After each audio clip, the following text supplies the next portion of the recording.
एक पहाड़ी गांव के ऊपर बादलों से घिरी एक पुरानी हवेली थी। लोग उसे कहते थे बंद खिड़की वाली हवेली।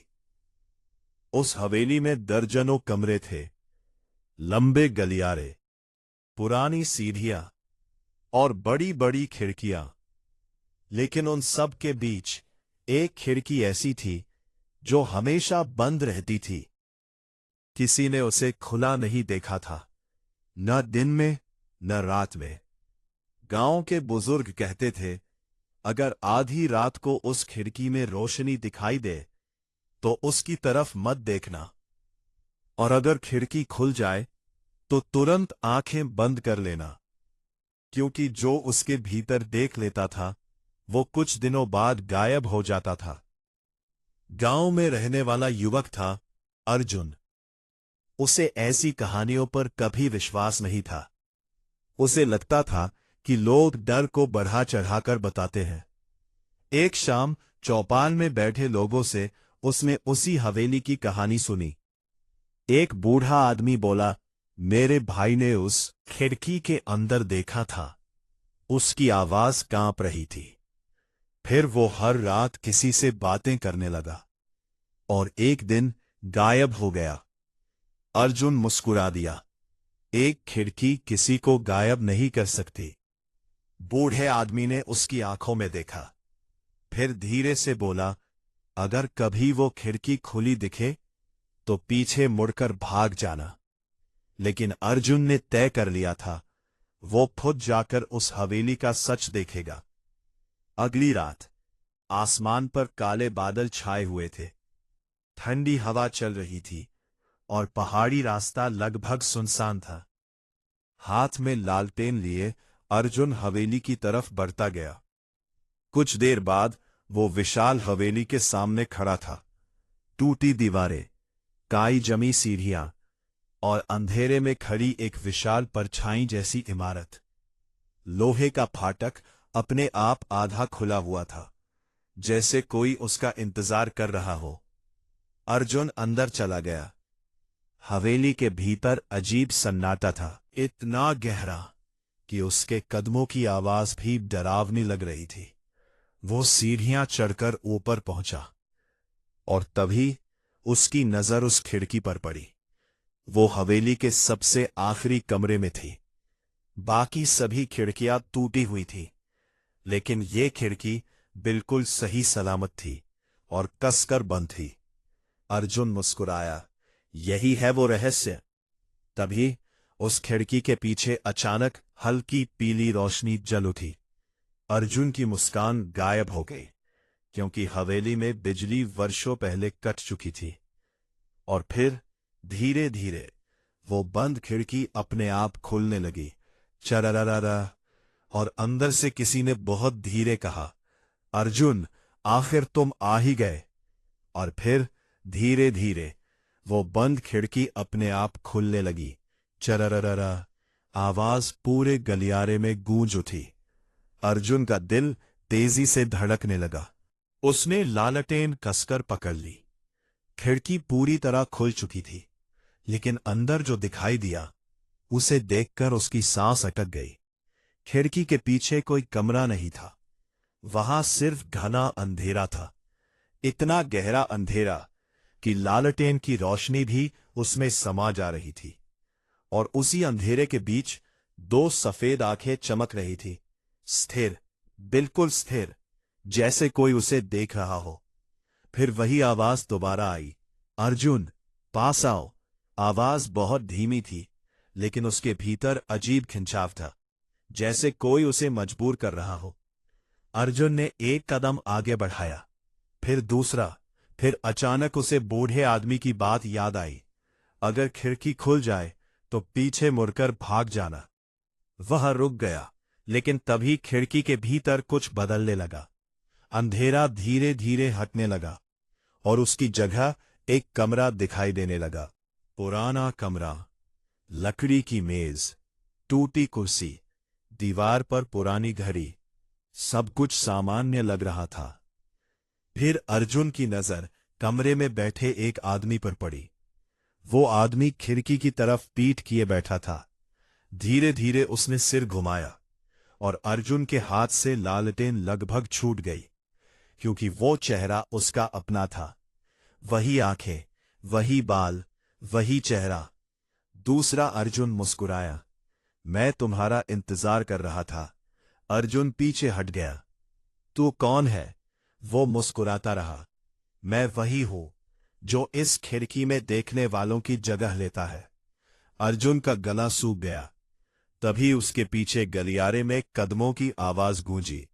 ठक ठक ठक, धीमी, भारी, जैसे कोई बहुत धीरे धीरे उसकी तरफ आ रहा हो।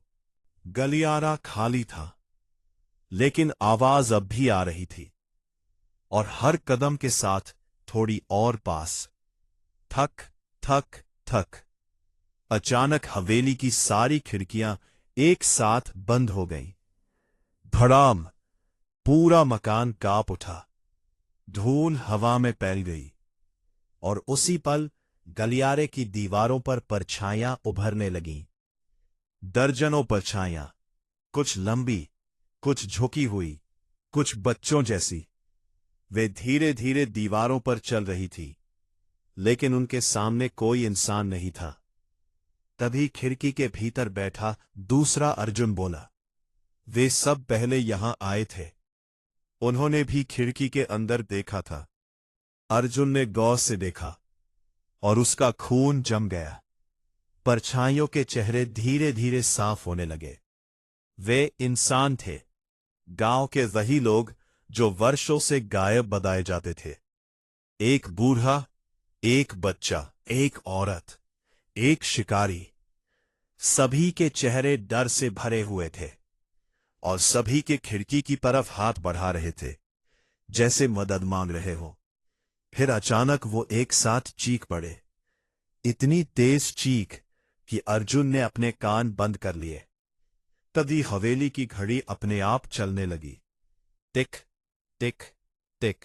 जबकि वो वर्षों से बंद थी, घड़ी की सुइयां तेजी से घूमने लगी, और हर चक्कर के साथ कमरा बदलने लगा। दीवारें काली पड़ने लगीं, लकड़ी सड़ने लगी, और खिड़की के भीतर का दूसरा अर्जुन धीरे धीरे मुस्कुराने लगा। उसकी मुस्कान बड़ी होती गई, और बड़ी, इतनी बड़ी कि उसका चेहरा असामान्य लगने लगा। फिर उसकी आंखें पूरी तरह काली हो गईं। वो धीरे से बोला, समय पूरा होने वाला है। अचानक खिड़की के भीतर से एक लंबा काला हाथ निकला, बहुत पतला, बहुत लंबा। था अर्जुन की तरफ बढ़ने लगा। अर्जुन भागने के लिए मुड़ा, लेकिन गलियारा बदल चुका था। सीढ़ियां गायब थी, मुख्य दरवाजा गायब था, सिर्फ अंतहीन अंधेरा था। वो दौड़ने लगा, जितना तेज दौड़ सकता था, लेकिन गलियारा खत्म ही नहीं हो रहा था। पीछे से कदमों की आवाज उसका पीछा कर रही थी। थक थक थक। अब वे कदम दौड़ रहे थे। अचानक उसके सामने एक दरवाजा दिखाई दिया, पुराना लकड़ी का दरवाजा। अर्जुन ने बिना सोचे उसे खोल दिया। अंदर एक कमरा था, और उस कमरे की दीवारों पर सैकड़ों तस्वीरें टंगी थीं। हर तस्वीर में एक इंसान था, कुछ बूढ़े, कुछ बच्चे, कुछ जवान, और सभी की आंखों में वही डर था। फिर उसने आखिरी तस्वीर देखी। वो तस्वीर खाली थी, लेकिन नीचे नाम लिखा था, अर्जुन। उसकी सांस रुक गई। तभी तस्वीर के भीतर धीरे धीरे उसका चेहरा उभरने लगा, जैसे कोई अदृश्य हाथ उसे बना रहा हो। और उसी समय उसके पीछे किसी ने फुसफुसाया, अब तुम्हारी बारी है। अर्जुन पड़ता, और उसके सामने वही दूसरा अर्जुन खड़ा था, लेकिन अब वो इंसान जैसा नहीं दिख रहा था। उसका शरीर धुएं जैसा था, आंखें काली, और चेहरा मुस्कुराता हुआ। उसने हाथ बढ़ाया, चलो खिड़की के भीतर। अर्जुन पीछे हटने लगा, लेकिन उसके पैर जमीन में धंसने लगे, धीरे धीरे, जैसे फर्श उसे निगल रहा हो। कमरे की सभी तस्वीरें एक साथ हिलने लगी। और उनमें कैद लोग चीखने लगे, मत आना, भाग जाओ, आंखें बंद कर लो। लेकिन अब बहुत देर हो चुकी थी। अचानक पूरी हवेली अंधेरे में डूब गई और एक भयानक चीख पूरे पहाड़ में गूंज उठी। अगली सुबह गांव वालों ने देखा कि हवेली की वो खिड़की आओ की फिर बंद थी, जैसे कभी खुली ही न हो। लेकिन धूल भरी दीवार पर एक नई तस्वीर दिखाई दे रही थी। उस तस्वीर में अर्जुन खड़ा था, डरी हुई आंखों के साथ, और उसके नीचे लिखा था, अब वह खिड़की के अंदर है।